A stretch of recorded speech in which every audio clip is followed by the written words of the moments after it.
हज़रात बिल्कुल तेजी के साथ आप शायरी मुलाहिजा फरमाते जा रहे हैं।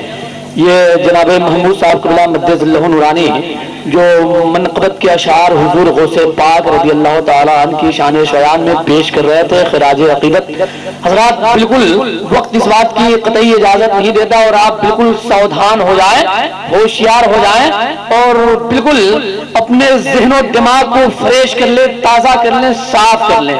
इसलिए कि बिल्कुल तकरीर नहीं बल्कि तकरीर की एक बरसात होने वाली है। कह दीजिए सुभान अल्लाह। मैं क्या कहा हूं आपने सुना? तकरीर नहीं बल्कि तकरीर की बरसात होने वाली है। खिताबत नहीं बल्कि खिताबत की एक मूसलाधार बारिश होने वाली है, जिसके लिए खतीब ज़ीवकार मैदान खिताबत के शहसवार हजरतुल अल्लाम हजरत अल्लामा मौलाना इब्राहिम साबरी चतुर्वेदी महान सिवानी मेंबर शरीफ पे तशरीफ रखते हैं। बिल्कुल जिनकी तकरीर सुन लेने के बाद आपका ईमान ताजा हो जाएगा, दिमाग फ्रेश हो जाएगा, कुलूब धुल जाएगा। जिनकी तकरीर सुनने के लिए अच्छे अच्छे पढ़े लिखे बेताबू बेचैन और बेकरार रहा करते हैं। बड़े बड़े प्रोफेसर लेक्चरर डॉक्टर इनकी तकरीर के लिए बेचैन रहते हैं, बेकरार रहते हैं, बेताब रहते हैं। और यही तक नहीं, एक हकीकत में बयान करूं और ये हकीकत मैं हर जगह बयान कर दिया करता हूं। जब भी हम दोनों एक साथ कॉन्फ्रेंस में रहे तो इस हकीकत से मैं कतई बात नहीं आता कि हजरत की तकरीर को सुनने के लिए जब इनकी तकरीर शुरू हो जाती है और इत्तेफाक से कोई बहुत बड़े पंडित अगर इनकी तकरीर को दूर से सुन रहे हो तो उन्हें मजबूरी तौर पे मजबूरन महफिल में जा करके और इनकी तकरीर को सुन ही लेना है। उनकी मजबूरी बन जाती है कि जाकर के इनकी तकरीर को सुन लिया करें। हजरत मैं अपनी आंखों से और अपनी कान से सुना कि हजरत ने एक वाकया बयान करना शुरू किया मोहतरम कबीर दास जी की, कि कबीर दास के एक वाकया हजरत ने बयान किया कि जब पंडित राम लाल के यहाँ बनारस में कबीर जी गए तो जाने के बाद में पंडित राम लाल जी ने कहा कि कबीर जी उस वक्त उन्होंने नौकर की हैसियत से मंदिर में सेवा करने के लिए ठहरा लिया। बहरहाल पंडित रामलाल जी ने कहा कि सुनिए मैं कहीं जा रहा हूं, आप मूर्ति को नहला देंगे, साफ कर देंगे और उसके बाद में उन्हें अगरबत्ती दिखा देंगे। कबीर दास जी क्या करते हैं कि उस मूर्ति को उठा करके और दरिया में फेंक देते हैं। क्या किए कि उस सोने चांदी के मूर्ति को, आम फाम मूर्ति को नहीं, सोने और चांदी के मूर्ति को उठा करके फेंक देते हैं। और फेंक देने के बाद में जब उधर से पंडित रामलाल जी का आगमन होता है तो देखा कि ये मूर्ति है ही नहीं। कबीर दास जी से आपने पूछा कि मूर्ति क्या हुई? उन्होंने कहा कि मूर्ति स्नान करने के लिए गई है। मूर्ति कहाँ गई है? स्नान करने के लिए। पंडित रामलाल जी परेशान, अरे मूर्ति कहीं स्नान करने चली जाए? कहा कि हाँ मूर्ति स्नान करने गई है और चंद मिनट में आएगी। बहरहाल इसको वजाहत के साथ हजरत बयान करते हैं और करेंगे इंशाअल्लाह रज़ीज़। हजरत की खिताबत आपको समाप्त करनी है, इसलिए आप बिल्कुल तैयार हो जाइए ईमानी बेदारी के साथ और सावधान हो जाइए, होशियार हो जाइए। अपने जहन को साफ कर लीजिए, दिमाग को साफ कर लीजिए और अपने कान को भी साफ कर लीजिए। आइए बिल्कुल तेजी के साथ नारा लगाइए, नारे तकबीर। इस तरह के नारे से काम नहीं चलेगा। अगर इस तरह के नारा लगाइएगा तो फिर हजरत की तकरीर नहीं करा करके हजरत शरफुद्दीन साहब क़िबला मद्दज़िल्लहु नूरानी की 5 मिनट की तकरीर मैं करा दूंगा। इसलिए ईमानी बेदारी के साथ नारा लगाइए, नारे तकबीर। देखिए हजरात, सीवान का एक जिद्दी शायर जिसका नाम हसन नवाज सीवानी है, अगर मजमा बोले नहीं तो पूरी रात हसन नवाज सीवानी एक ही मिसरे को पढ़ते रहते हैं, एक ही मिसरे को पूरी रात पढ़ते रहते हैं। अगर आप भी ईमानी बेदारी के साथ नहीं बोलिएगा तो मैं चंपारण का रहने वाला अनाउंसर हूं, मैं भी पूरी रात नारा लगाते रह जाऊंगा। इसलिए जरा सा ईमानी बेदारी के साथ नारा लगाइए, नारे तकबीर, नारे रिसालत, उलमाए अहले सुन्नत, खुतबाए अहले सुन्नत, नारे तकबीर। हजरत बाबा ज़ियाउद्दीन का दामन, हजरत बाबा ज़ियाउद्दीन का दामन, नारे तकबीर, नारे रिसालत ये गुलामे अहमद मुख्तार आ रहे हैं, ये गुलामे अहमद मुख्तार आ रहे हैं और 5 मिनट की तकरीर लेकर के हजरत मौलाना शरफुद्दीन साहब किबला आ रहे हैं।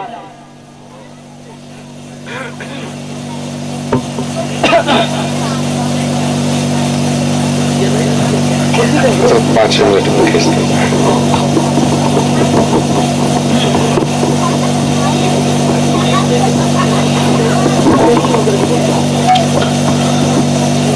अस्सलामु अलैकुम वरहमतुल्लाहि वबरकातुहू। अल्हम्दुलिल्लाह अल्हम्दुलिल्लाहि रब्बिल आलमीन वल आक़िबतु लिल मुत्तक़ीन। अस्सलातु वस्सलामु अला मन काना नबिय्यन व आदम बैनल माइ वत्तीन अम्मा बाद। फ़ौज़ु बिल्लाहि मिनश शैतानिर रजीम बिस्मिल्लाहिर रहमानिर रहीम। औ कमा क़ाला नबी सल्लल्लाहु तआला अलैहि वसल्लम मन काना लिल्लाहि काना अल्लाहु लहू। आमन्तु बिल्लाहि सदक़ल्लाहु मौलाना अज़ीम व नहनु अला ज़ालिका लमिनश शाहिदीन व शाकिरीन वल्हम्दुलिल्लाहि रब्बिल आलमीन।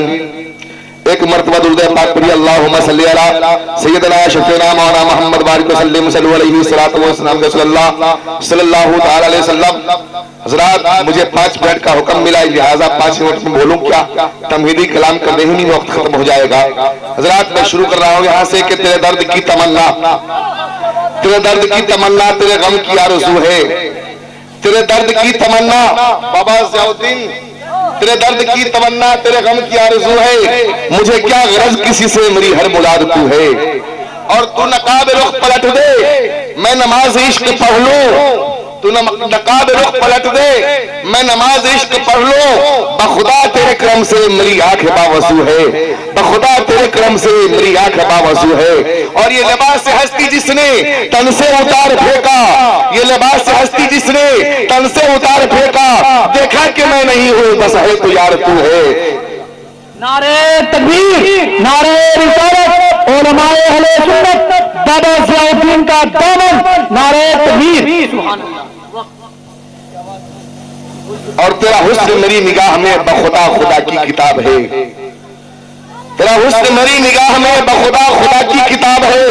तेरी बंदगी तो अलग रही, तुझे देखना भी सवाब है। तेरी बंदगी तो अलग रही, तुझे देखना भी सवाब है।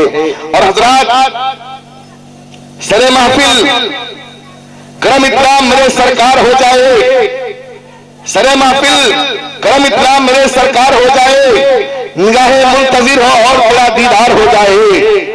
और तस्वुर में मैं हर एक शय पर नजरें जमाता हूँ, तस्वुर में मैं हर एक शय पर यूं नजरें जमाता हूँ कि मैं जिस शय को भी देखूं तेरा ही, मैं जिस शय को देखूं उस शय में तेरा ही चेहरा नजर आए। और हज़रात, गुलामे ज़ियाउद्दीन बनकर मैं मदीने में बिक जाऊं, गुलामे ज़ियाउद्दीन बनकर मैं मदीने में बिक जाऊं। और सरकार तेरे ही नाम के सदक़े में मेरा प्रचार हो जाए। और संभल कर कदम रखना ऐ आशिकों बाबा की गलियों में, संभल कर कदम रखना अपना ऐ आशिकों बाबा की गलियों में, कहीं ऐसा ना हो कि तेरा सफर बेकार हो जाए। और हज़रात, बका एक लख्त में, इस जात में मैं गर्क हो जाऊं। बका एक लख्त हो, बका एक लख्त में उस जात में मैं गर्क हो जाऊं। जो मुझको देख ले तेरा ही दीदार हो जाए, जो मुझको देख ले तेरा ही दीदार हो जाए। हज़रात, मैंने आपके सामने हम बहुत ही हसीन खुतबा पढ़ने के शर्फ हासिल किया।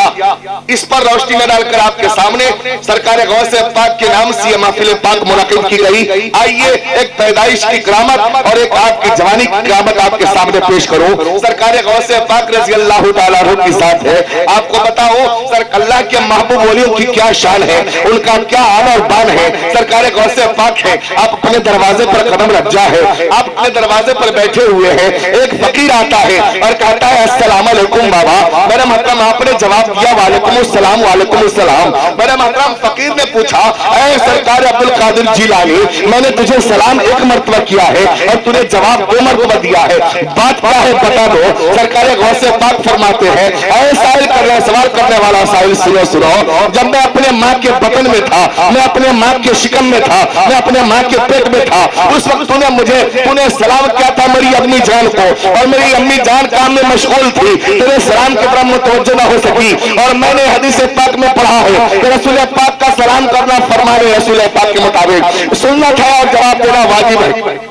मेरी माँ ने तेरे सलाम का जवाब न सुनी थी और जवाब न दे सकी थी, लेकिन उनके बदन में रखकर, उनके शिकम में रखकर मैंने तेरे सलाम का जवाब सुना था, लेकिन आवाज जवाब कैसे देता, लिहाजा मैं उसको याद रखा था और मैं तेरा इंतजार कर रहा था तो वह साहिल कन मेरे दरवाजे पर कदम रंजा करे, मेरे दरवाजे पर आए ताकि उसके मैं सलाम का जवाब दे सकूं। इतना कहना था तो कहता है हुजूर आपने मुझे पहचान भी लिया था का कि हरे नादान मैंने उसी दिन तुझे पहचान लिया था। मेरा मतलब आपने फरमाया कि पहला सलाम मेरे माँ का कर्जा है और दूसरा सलाम जो तूने अभी किया उसका जवाब दिया हो। बता क्या चला के बड़ा गौसे पाक इतना बड़ा मकाम रखता है कि अपने माँ के शिकम में भी आकर आप साहिलों को देख लेते हैं और उसका अपने माँ का कर्जा भी उतार देते हैं। हज़रत ग्रामी गौसे पाक रज़ी अल्लाह तआला अन्हु के दरबार में जाने वाला ऐसा इंसान नहीं। आपको बताऊं आपके मुरीदीन आपके दरबार में शब रोज जाते थे और आपसे फैजान हासिल करके अपने घर वापस आते थे। एक दिन ऐसा होता है आपके मुरीदीन आपके दरबार में जा रहे हैं, चलते चलाते आपके दरबार में पहुंचते हैं, आपसे फैज हासिल करते अपने घर वापस चले आते हैं। एक दिन ऐसा हुआ अब तमाम मुरीदीन अपने घर से निकले हैं और चौही चौराहे पर पहुंचते हैं, एक बड़ा खतरनाक अजदहा है अपने फन को काहे हुए सामने आकर खड़ा हो जाता है। तमाम लोग परेशान हो जाते हैं, जो भी रास्ता काटना चाहता है अजदहा उसी तरह अपना फनकार मारता है। लोग परेशान हो गए, या अल्लाह आज से आज तक ये मामला कभी नहीं हुआ था, हम सबके रास्ते का खाका, हम सबके रास्ते के लिए रुकावट ये बन चुका है, आखिर इसको हटाया कैसे जाए। जो भी लाठी का वार करता है उसको जान पर बंद पड़ती है और वो सोचता है कैसे जान बचाकर भागो। हज़रत ग्रामी गौसे पाक के मुरीदीन अपना रास्ता बदल कर रास्ता काट कर कहीं कहीं से गौसे पाक के दरबार में पहुंचा है। हुजूर गौसे पाक ने पूछा मुरीदों बताओ आज से पहले तुम मेरे दरबार में हस्बे मामूल वक्त मुतय्यना पर आते थे, हस्बे मामूल उसी टाइम पर आते थे तो मैंने टाइम फिक्स किया था और चंद दिनों से मैं देख रहा हूँ तुम सब मेरे दरबार में आते हो, वो टाइम नहीं होता है, वो वक्त नहीं रहता है, बल्कि तुम टाइम बदल कर आते हो, वक्त को चेंज करके आते हो और ताखीर करके आते हो। बात क्या है बताओ। मुरीदों ने कहा सरकार गौसे पाक हम सब नहीं चाहते थे कि आपके दरबार में अपनी इल्तिजा पेश कर सकूं, लेकिन हुजूर आने में काफी दिक्कतें महसूस होती है, इसलिए मैंने मुनासिब समझा कि आपको बता दो। गौसे पाक ने फरमाया क्या चाहना चाहते हो कहो। एक मुरीद कहता है सरकार जब आपके दरबार में आने के लिए हम सब अपने घरों से निकलते हैं और जो ही चौराहे पर पहुंचते हैं हुजूर गौसे पाक मैंने देखा क्या एक अजदहा अपने फन को काहे हुए हमारे रास्ते के अंदर रुकावट डाल देता है और ऐसा हमला करता है कि हम सबके बदन से पसीना छूटने लगता है। हुजूर गौसे पाक हम सब इसी से डर जाते हैं और अपना रास्ता बदल कर आपके दरबार में आते हैं, इसलिए आने में ताखीर होती है। गौसे पाक फरमाते हैं ऐ मेरे मुरीदों, ऐ मेरे चाहने वालों, ऐ मेरे शहदाइयों, ऐ मेरे मुरीदों सुनो सुनो, तुम जब मेरे दरबार में कल आना और आज घर चले जाओ और जब कल आना सुबह सवेरे बेदार होना और सबके सब एक जगह इकट्ठा हो जाना और उसी चौराहे पर जाना जहां पर वो अजदहा तेरे सामने में आता है, उससे कह देना अजदहा मेरे सामने क्यों आते हो, हमने तुम्हारा क्या बिगाड़ा है, हमने तुम्हारा क्या नुकसान किया है, हमने तुम्हारे लिए क्या गलती की है, हमारे रास्ते में रुकावट क्यों डालते हो। जो कुछ भी कहना है, जो कुछ भी लेना है, जो कुछ भी देना है वैसे पाक के पास चले जाओ, वही तेरी मुरादों को पूरी फरमा देगा, वही तेरी आत्मा को शांति पहुंचा देगा। इतना कहना था, मुरीदीन अपने घर चले आए हैं, रात गुजार लेता है, सुबह सवेरे सब बेदार होते हैं और सबने मशवरा करके उसी चौक पर गए। जाने के बाद देखता क्या है कि वही अजदहा फिर फन काढ़े खड़ा है। तमाम मुरीदीन परेशान हो गए, या हुजूर आपका फरमान के मुताबिक अजदहा आज भी वही खड़ा है, आखिर इसको कैसे हटाओ। एक मुरीद आता है कहता है अजदहा तुमने हमारे रास्ते में कई दिन से रुकावटें डाली है और मैं तुमसे बचकर रास्ता बदल कर गौसे पाक के पास जाता हूँ, आखिर मैंने तेरा क्या बिगाड़ा है, मैंने तेरा क्या नुकसान किया है। अगर जो कुछ भी कहना है, जो कुछ भी लेना है, जो कुछ भी देना है, जो कुछ भी फरियाद करना है, चले जाओ गौसे पाक की बारगाह में, उन्होंने तुझे अपने दरबार में तलब कर दिया है। इतना कहना था, तमाम मुरीदों ने अपने सर की आंखों से देखा है कि सरकार गौसे पाक के दरबार में वो अजदहा वहीं से हवा में परवाज किया है, हवा में छलांग लगाया है और वहीं से उड़ता हुआ मेरे महतरम तमाम लोगों ने देखा वो अजदहा हवा में परवाज किया है, हवा में उड़ा है और वहीं से वो गायब हो गया। तमाम मुरीदीन आसानी के साथ बारबर गौसे पाक के दरबार में पहुंचता है, देखता क्या है कि वही अजदहा वही सांप आपके चरणों में पड़ा हुआ है और उसकी जान निकल चुकी है, वो मर चुका है। सरकार गौसे पाक से मुरीदों ने पूछा, सरकार यह अजदहा आज से पहले हमारे रास्ते का काटा पड़ा हुआ था और जब आपके बातों को इनके सामने मैंने पेश की फौरन इसने रास्ता दे दिया और हवा में परवाज किया। मैं सोचा कि कहीं गायब हो गया हो, मैं सोचा कि कोई जिन्नातों में से होगा, लेकिन हुजूर मैं देख रहा हूँ कि वही अजदहा है जो मेरे रास्ते में रुकावट डाल रहा था। वैसे पाक ने फरमाया, ऐ मुरीदों तुझे पता नहीं है मेरे दरबार में किसी के मजाल नहीं है कि बगैर मेरे इजाजत के आ सके। लिहाजा अजदहा बरसों से अपने दिल में ठान रखा था विकास के गौसे पाक का मुरीद हो जाऊं, उनके दामन रहमत में लिपट जाऊं, वह हाथ न मिले तो उनके चरणों में अपनी जान दे दूं। लिहाजा मैंने इजाजत दे दिया है, इसलिए आकर मेरे कदमों में जान दे दिया है। पता क्या चला, तो अल्लाह के महबूब वली जिसे चाहे अपना मुरीद बना लेते हैं, जिसे चाहे अपने कदमों में बुला लेते हैं। मेरे मोहतरम अल्लाह के महबूब वलियों के कब्जे कुदरत में हर चीज है, जिससे वो चाहे जैसे हालत में जिस हालत में चाहे उसे नवाज देते हैं। इसलिए मैं कहता हूँ कि जो नजर नजर को नवाज दे मुझे उस नजर की तलाश है। और ऐ बाबा सिया तेरी दर्द से जो हो आशना मुझे उस जिगर की तलाश है। और ऐ हवाए लाल रंग मेरे रूह बरू हो वो खूब रो, कोई कहते आज ही ईद है मुझे उस खबर की तलाश है। और तेरा जिक्र मेरा वज़ू दिल तेरी फिक्र मेरी नमाज जा, तेरा जिक्र मेरा वज़ू दिल तेरी फिक्र मेरी नमाज जा। और तेरा इश्क बैतुल हरम बने मुझे उस खबर की तलाश है, तेरा इश्क बैतुल हरम बने मुझे उस खबर की तलाश है। मुअज़्ज़ज़ सामीन कराम, मैंने हदीस करीमा तिलावत किया है, मन कान लिल्लाहि कान अल्लाहु लहू, तो जो अल्लाह का हो जाता है अल्लाह उसका हो जाता है। पता क्या चला कि अब हम और आपके सामने में हम भी इंसान हैं, ये बाबा भी इंसान है, लेकिन रब ने इनको इतना बड़ा मकाम अता फरमा दिया है। रब फरमाता है जो मेरा होता है मैं उसका हो जाता हूँ। पता क्या चला, अल्लाह का महबूब वली बोलता है लेकिन बोलना खुदा का होता है, हाथें इसकी होती है हाथ पकड़ना खुदा का होता है, जबान इसकी होती है बोलना खुदा का होता है, आंखें इनकी होती है देखना खुदा का होता है, पैर इनका होता है चलना खुदा का होता है, जबान इनकी होती है आवाज खुदा की होती है। पता क्या चला कि सारी अदा है रब कदीर उसे अता फरमा देता है। अब बंदा जो चाहता है वही करता है, बंदा चाहे जमीन पर जिस हालत का हम और आपको देख सके। मेरे महतरम पता क्या चला, गौसे पाक रज़ी अल्लाह तआला अन्हु के सबके तुफैल में या औलियाए किराम इतना बड़ा बड़ा मकाम हासिल कर लिया है जिनके औसाफ में हज़रा को बयान किया जाए कसम खुदा की आपके लिए और फिर वक्त गुजर जाएगा। आइए एक बात बताता हूँ, अपनी बात को खत्म कर दूंगा। हज़रत गिरामी अल्लाह के महबूब वली आपके सामने विराजमान है, सरकार रसूल नुमा बनारसी रहमतुल्लाह अलैह बनारस की धरती पर विराजमान है और अपने गर्दन में एक बक्सा को लटका कर गली गली फिर रहे हैं। बच्चे पूछते हैं बाबा क्या कर रहे हो? पहले के जमाने में आपने देखा होगा लोग बाइस्कोप दिखाया करते थे। रसूल बनारसी कहते हैं अरे बच्चों मैं जन्नत दिखा रहा हूँ, मक्का और मदीना दिखा रहा हूँ। कहा कि इस बक्सा में क्या है? इस बक्सा में मक्का है, इस बक्सा में मदीना है। बच्चे कहते थे दिखाइए ना। मेरे मतलब आप बक्सा को खोलते और बच्चे के सामने एक कोने पर कहते देखो ये क्या है? बच्चा दिखता था खाने काबा में लोग तवाफ कर रहे हैं। कहते इस कोने में देखो क्या है? कहते इस कोने में रसूल पाक का रोज़ा है। पूरे अपने इलाके में बनारस की धरती पर आपका शोहरत फैल गया कि बाबा रसूल बनारसी पूरे बनारस वालों को जन्नत का सैर कराते हैं, खाने काबा का रसूल पाक के रोज़े का दीदार कराते हैं। मेरे मोहतरम आपकी बीवी सुनती है कि मेरा शौहर बहुत बड़ा पहुंचा इंसान है, लोगों को तो यहाँ बैठे बैठे खाने काबा दिखा देता है, यहाँ बैठे बैठे रसूल पाक का रोज़ा दिखा देता है। लिहाजा हम भी इनसे कहेंगे हमें भी रोज़े रसूल पाक दिखा दीजिए, हमें भी खाने काबा दिखा दीजिए। मेरे मोहतरम रसूल बनारसी से उनकी बीवी कहती है मेरे सरताज आप यहाँ के बाशिंदों को बच्चा से लेकर बूढ़ा और बूढ़ा से लेकर जवान और जवान से लेकर औरतों जितने भी आपके पास जाते हैं सबको आप जन्नत का सैर कराते हैं और खाने काबा दिखाते हैं, रसूल पाक दिखाते हैं। मुझे भी दिखा दीजिए ना। आपके बक्सा में कहा है सरकार रसूल बनारसी फरमाते हैं ठीक है कल मैं तुझे दिखाऊंगा, खूब बेहतरीन से नहा लेना, बढ़िया कपड़ा पहन लेना और बिस्तर पर दुल्हन की तरफ बैठ जाना। मैं तुम्हारे सामने खाने काबा और रसूल पाक के रोज़े का दीदार कराऊंगा। इतना कहना था आपकी बीवी रसूल पाक के रोज़ा को देखने के लिए, खाने काबा का दीदार करने के लिए बेहतरीन से नहाती है, बढ़िया कपड़ा पहन लेती है, बिस्तर पर आराम से बैठ जाती है। सरकार रसूल बनारसी घर के अंदर आए हैं, एक लबेदा लिया है और अपने बीवी के पास गए हैं। कहते हैं रसूल पाक के रोज़ा को देखोगी, खाने काबा को देखना है? कहती हाँ सरकार इसलिए तो आपने कहा था आज के दिन देखने का दिन है, आप मुझे दिखा दीजिए ना। आपने लबेदा से उठाया और अपने बीवी को पीटना शुरू कर दिया है। आपकी बीवी रो रही है, चिल्ला रही है, कोई छुड़ाने वाला नहीं है, आपकी बीवी बहुत ही तड़प रही है। मेरा मतलब इसी दरमियान एक ज़ईफ इंसान जिसका सर के बाल सफेद है, दाढ़ी सफेद है, सफेद लिबास में घर में दाखिल होते हैं और फरमाते हैं रसूलुल्लाह बनारसी क्या इस पर जुल्म कर रहे हो, इसने तेरा क्या बिगाड़ दिया है। उनके हाथ से लबेदा छीना और बाहर फेंक दिया। कहते हैं बेटी चुप हो जा।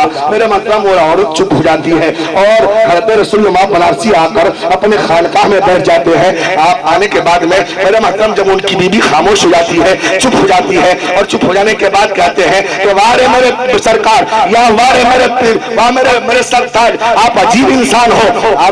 आप दुनिया वालों को जन्नत दिखाते हैं, दुनिया वालों को खाने काबा दिखाते हैं, दुनिया वालों को रोज़े रसूल पाक दिखाते हैं। मैंने कह दिया तो लबेदा से आपने स्वागत किया, हुजूर मुझे आपने नहीं दिखाया। आप फरमाते हैं नादान, मैंने तो तुझे खाने काबा वालों को दिखा दिया है, मैंने तुझे रसूल पाक को दिखा दिया है। वो जो तुम्हें मैं पीट रहा था, जो तुझे चुप कराने के लिए आया था, वो कोई और नहीं था बल्कि रसूल पाक थे। उन्हें उसको अपने अक्सर की आंखों से देख लिया है। पता क्या चला कि अल्लाह हमारा चाहे तो हमारा आपको रसूल पाक का दीदार भी करा सकते हैं और रसूल पाक के रोज़े पाक पर भी पहुंचा सकते हैं, खाने काबा के ज़ियारत भी करा सकते हैं। इसलिए हमारा आप इनसे इतना अकीदा रखे कि हमारा आप यहाँ बैठे रहे और यहाँ से रोज़े रसूल पाक नजर आ जाए, खाने काबा के मीनार नजर आ जाए। इसलिए हज़रत गिरामी इनसे अगर हमारा आप मोहब्बत करते हैं तो ऐसा मोहब्बत कीजिए जिस तरीके से हम अल्लाह के महबूब वलियों से मोहब्बत किया जाता है। खाने काबा के रोज़े रसूल पाक पर जाने का शर्त हासिल हो जाए। यही बैठे बैठे बस अपनी बातों को यहीं पर खत्म करता हूँ। अनवार सरमदी के खजीने में ले चलो, अमवाज बहते दिल के सफीने में ले चलो और बीमार इश्क शाही मदीना है अपना दिल, उंगली पकड़ के मुझको मदीने में ले चलो। वाखिर दावाना वल्हम्दुलिल्लाहि रब्बिल आलमीन।